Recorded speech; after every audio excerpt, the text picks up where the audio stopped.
C'est un projet qui a débuté il y a maintenant 1 an et demi. On a racheté un IMOCA en épave, c'est un bateau qui avait subi un incendie au départ de la Transjava 2019. On a commencé par analyser tout ce bateau, savoir ce qu'on pouvait sauver à bord.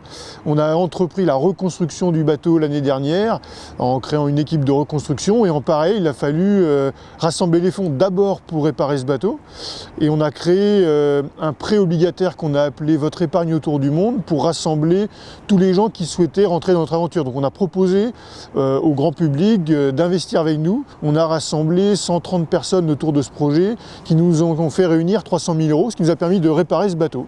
Donc ça nous a permis de remettre le bateau à l'eau. Mais ensuite, il a fallu trouver des partenaires pour être au départ de la Transjava 2021, donc l'année dernière. J'avais eu un coup de fil de Marie Tabarly, que je connaissais depuis plusieurs années. Marie, elle était touchée par ce projet et elle m'a dit si je peux t'aider, je le ferai avec plaisir. Et donc, au bout de quelques discussions, on a commencé à parler de Transat Jacques Vabre. Au début, c'était complètement fou parce que c'est inenvisageable d'être au départ. On s'est mis ensemble à essayer de trouver des partenaires financiers pour nous accompagner cette fois pour la Transat Jacques Vabre. Au final, on a réussi à mettre à l'eau le bateau fin août avec nos partenaires, avec un budget en place pour être au départ de la Transjava 2021. On prend ce départ en se disant si on arrive au bout, ce sera déjà génial.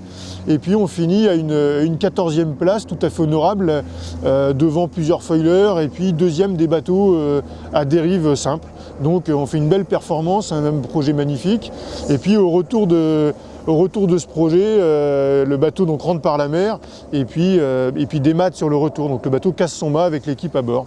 Et donc là, on a créé une nouvelle aventure encore, c'est jamais fini bien sûr, pour rapatrier le bateau en France. Donc d'abord aux Açores, on les a fait ravitailler par un cargo en mer, et puis ensuite ils ont réussi à boucler les Açores. Et moi j'ai été le récupérer avec un collègue, avec un ami, là, Louis Guimard, qui faisait partie de l'équipe aussi, pour rapatrier le bateau en France. Donc on est revenu de nouveau à Caen mi-janvier avec ce bateau réaccidenté, un peu différent parce que c'était uniquement le gréement, et on s'est dit on va le remettre en route mais en continuant de l'améliorer comme c'était prévu.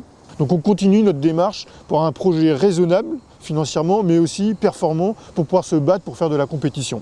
C'est génial parce on est à quelques jours, quelques semaines maintenant de la future nouvelle mise à l'eau, qui sera le 4 mai prochain. Et je suis heureux d'accueillir le groupe FIV qui arrive dans notre aventure. C'est génial parce que le groupe FIV, il y a quand même un énorme historique entre nous. Ça a commencé avec une entreprise qui s'appelait Sidel CEDEP en 2005, qui s'appelait aujourd'hui FIV Sileps. C'était un premier partenaire pour ma première course en mini transat en 2005. Et depuis, on est resté en contact depuis toutes ces années. Je suis extrêmement heureux que ce projet puisse se faire avec le groupe FIV. J'espère que cette histoire déjà de reconstruction de bateau, l'énergie qu'on a pu mettre sur ce bateau puisse vous plaire parce que c'est une histoire qui est atypique et j'espère qu'elle pourra plaire à tous les collaborateurs du groupe. J'espère vous voir sur ce bateau un jour, venir nous voir au départ des courses, peut-être embarquer si c'est possible et puis bientôt pouvoir vous rencontrer.